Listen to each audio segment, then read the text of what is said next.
नमो बुद्धाय। त्रिपिटक साहित्य में थेरी गाथा और थेर गाथा का अपना बहुत ही महत्व है।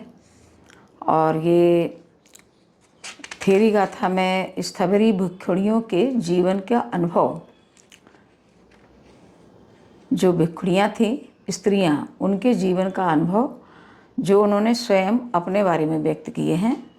और ये इस थेरी गाथा के जो ग्रंथ है इसमें ये सारे संग्रहित हैं। 73 बौद्ध भिक्षुओं के उद्गार समाहित हैं। 73 भिक्षुणियों के उद्गार इस थेरी गाथा में समाहित हैं। और इसमें कुल 522 पाली गाथाएं हैं, माने कि 73 भिक्षुणियों की गाथा के उद्गार हैं और इसमें जो गाथाएं हैं कुल मिला के 522 हैं। इस ग्रंथ में थेरियों ने जो अरहत हुई थीं और जो अपने जीवन के सत्य को और अपने जीवन के अनुभव को, अपने भिक्षुणी होने के पहले के जीवन को और भिक्षुणी बनने के बाद के जीवन को बिना संकोच के जो उन पे बीता, जैसी सामाजिक परिस्थितियों में उन्होंने जो कष्ट, त्रासदी जो उन्होंने झेली, उसका निसंकोच उन्होंने इस थेरी गाथा में अपने पूर्व के जीवन का और भिक्षुणी होने के बाद के जीवन का उन्होंने काव्य के माध्यम से, गाथा के माध्यम से अपने उद्गार व्यक्त किए हैं। तो भिक्षुणी बनने के बाद में उन्होंने और जैसा कि भगवान बुद्ध कहते भी हैं कि दुख तो है लेकिन उसे स्वीकार करो, दुख को स्वीकार करो और उसे दूर करने का रास्ता है, उसे समझो। दुख से घबरा करके और दुख से परेशान होकर के किसी ऐसे रास्ते पर चल देना जहाँ उसका कोई समाधान ना हो, ये गलत है। तो थेरियों ने अपने जीवन के दुख को समझा और उन्हें दुख को समझने के बाद दुख से मुक्त होकर जिस परम आनंद को, जिस परम शांति का उन्होंने अनुभव किया, उन्होंने गाथा के माध्यम से व्यक्त किया। और जैसा कि भगवान बुद्ध के बारे में हम ये कह सकते हैं कि भगवान बुद्ध ने नारी के जीवन की प्रतिष्ठा जितनी ज़्यादा बढ़ाई, उतनी प्रतिष्ठा शायद ही किसी धार्मिक संस्थापक ने बढ़ाई हो।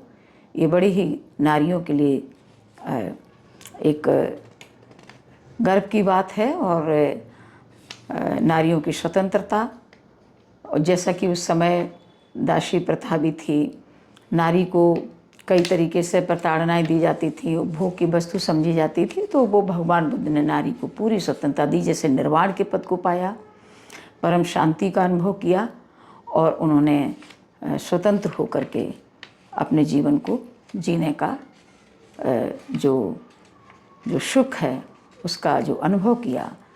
एक भिक्षुणी है जो कि जिनका नाम भद्रा है, और उन भद्रा भिक्षुणी के बारे में मैं आज आपके समक्ष विस्तार से चर्चा करूँगी।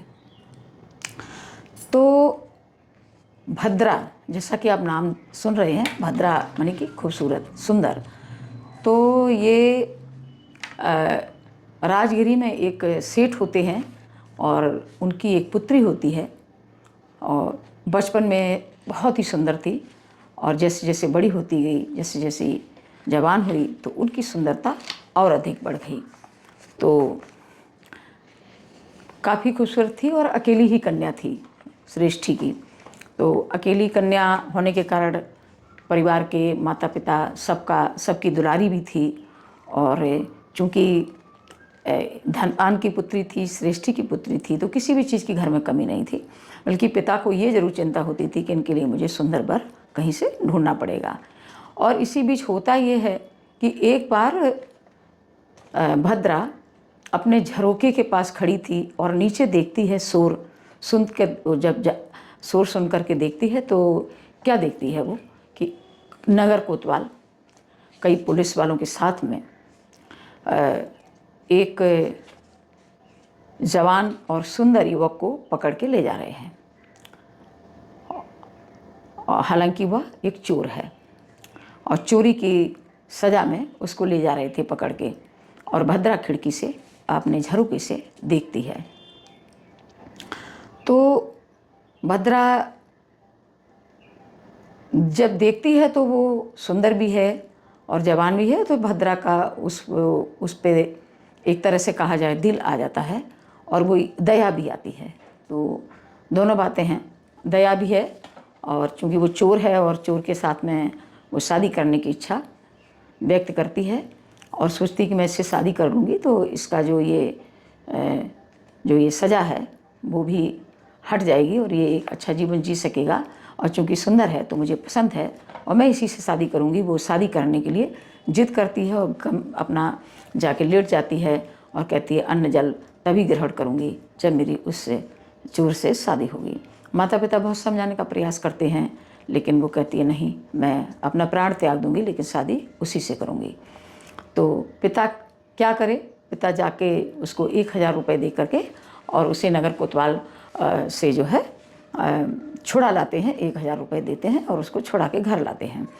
तो अपनी पुत्री की और चोर का नाम सत्थुक होता है, सत्थुक के साथ में भद्रा की शादी हो जाती है। शादी हो जाती है, कुछ दिन ये लोग आराम से रहते हैं दोनों पति पत्नी की तरह। और एक दिन, अब चूँकि हम यहाँ पे एक बात और कहना चाहेंगे कि ये जो चोर है, ये सत्थुक है, ये ब्राह्मण का पुत्र होता है और जो सत्थुक के पिता होते हैं वो राजपुरोहित होते हैं, यानी राजपुरोहित का पुत्र है। चूँकि चोरी के इल्ज़ाम में पकड़ा गया इसलिए सज़ा इसके लिए देना था। तो हम ये कह सकते हैं कि कोई व्यक्ति अगर किसी उच्च कुल में पैदा हुआ तो श्रेष्ठ नहीं होता है, व्यक्ति कर्मों से श्रेष्ठ होता है।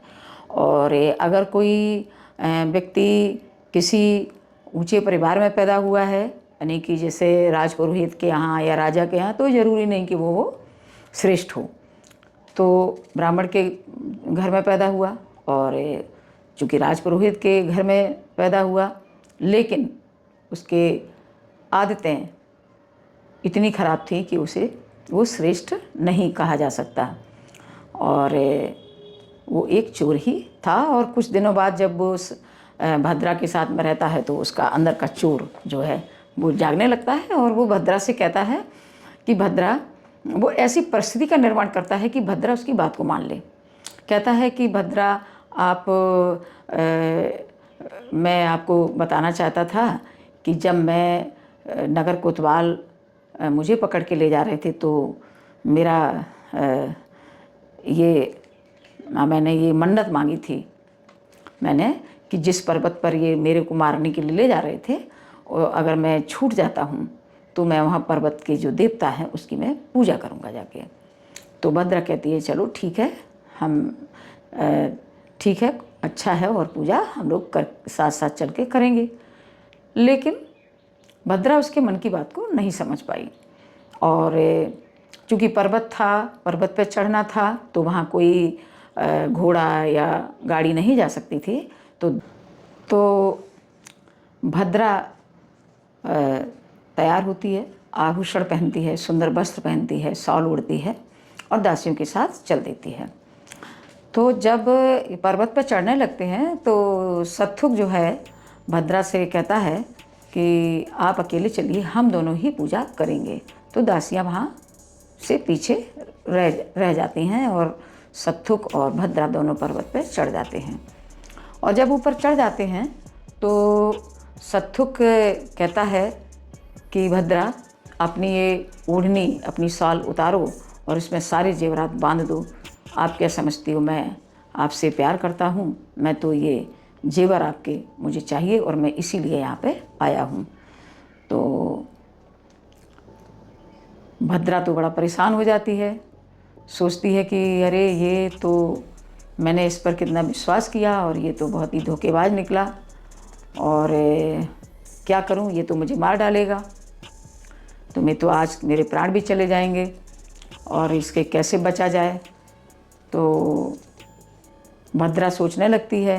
भद्रा एक बार विनती भी करती है कि भाई किसके बस, किसके आभूषण और किसकी मैंने तो कभी मतलब ऐसा सोचा नहीं, और मैं आप में और मैं अपने में कोई अंतर नहीं समझती हूँ कि आभूषण मेरे हैं कि आपके।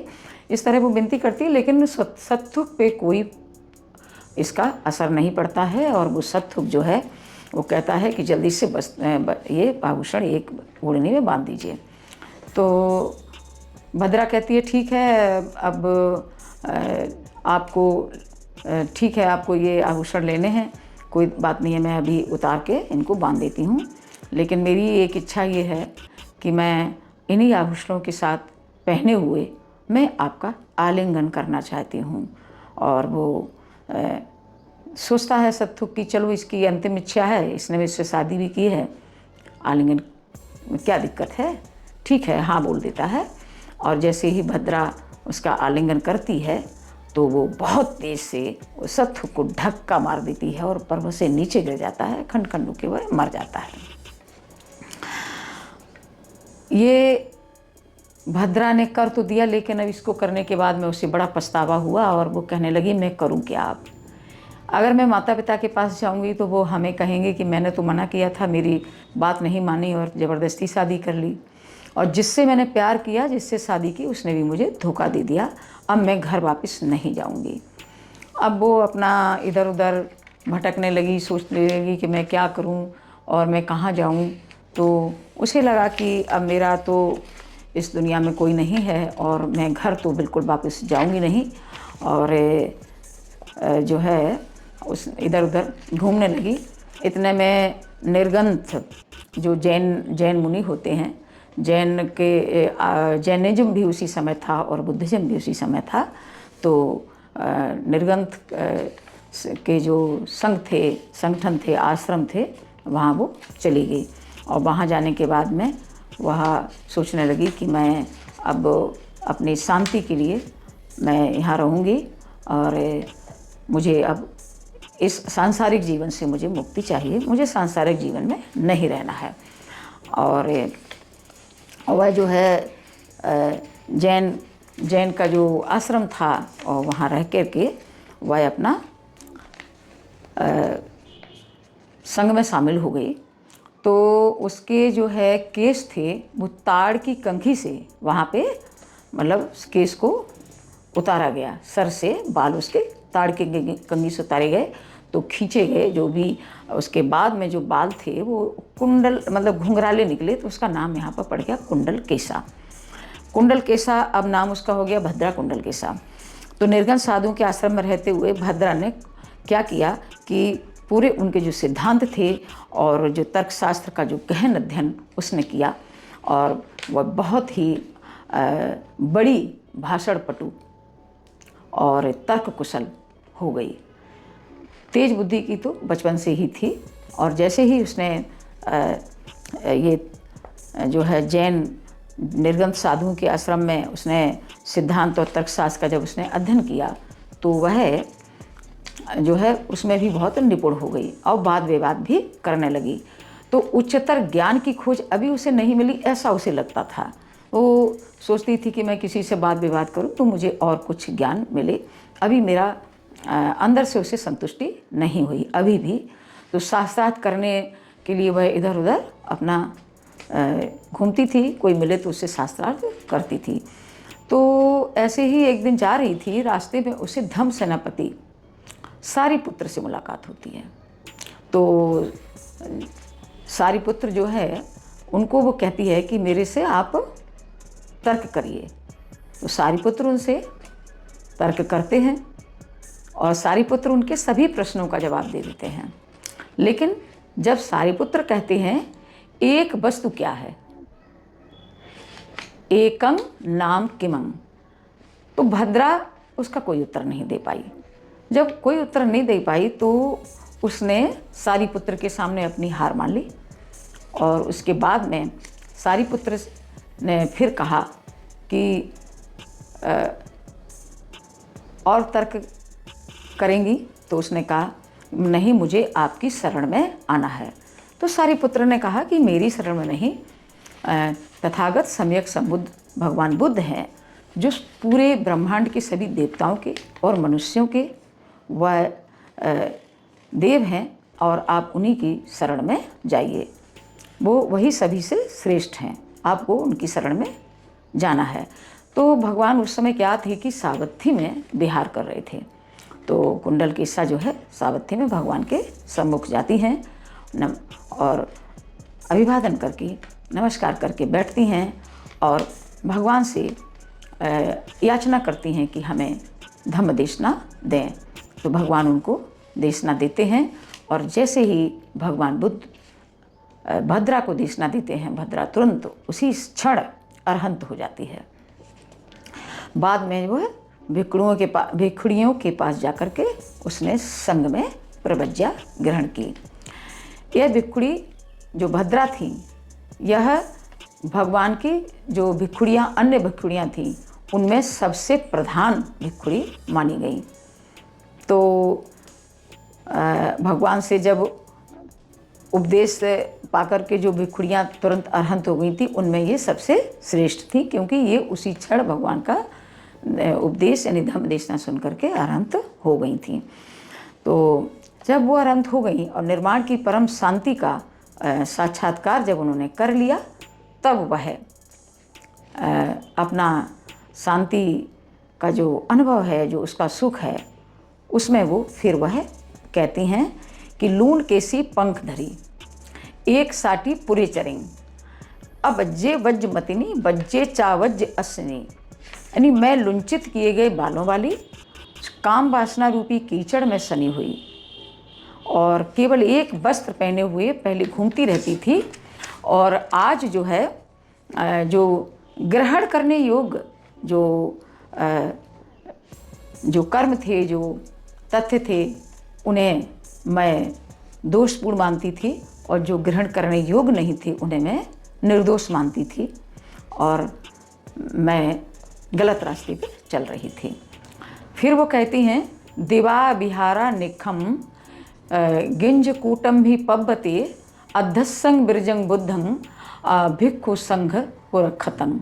एक दिन मैं दोपहर के विश्राम के लिए बाहर निकलकर गृहदकूट पर्वत पर गई, और वहाँ मैंने भिक्खु संघ सम्मानित विमल भगवान बुद्ध को देखा। ये वह उनका अंदर से जो गा रही हैं, उद्गार गा रही हैं, ये मैं बता रही हूँ। तो कहती हैं निहंच जाड़ुंग बंदित्वा सम्मुखा अंजलि अकं एहि भद्दे तिमंग अवच सा मे आसूप संपदा। आसूप संपदा यानी घुटने टेक कर मैंने हाथ जोड़ी और भगवान के सामने जाकर मैंने वंदना की। उस समय भगवान बोले, आ भद्रा, इस प्रकार मेरी भिखुड़ी पद की उपसंपदा हुई। चिन्न अंगांच मंगधा बज्जी काशी च कौशला अन्नड़ा पणा स्वस्ने रट्ठ पिंडंग अबुयं।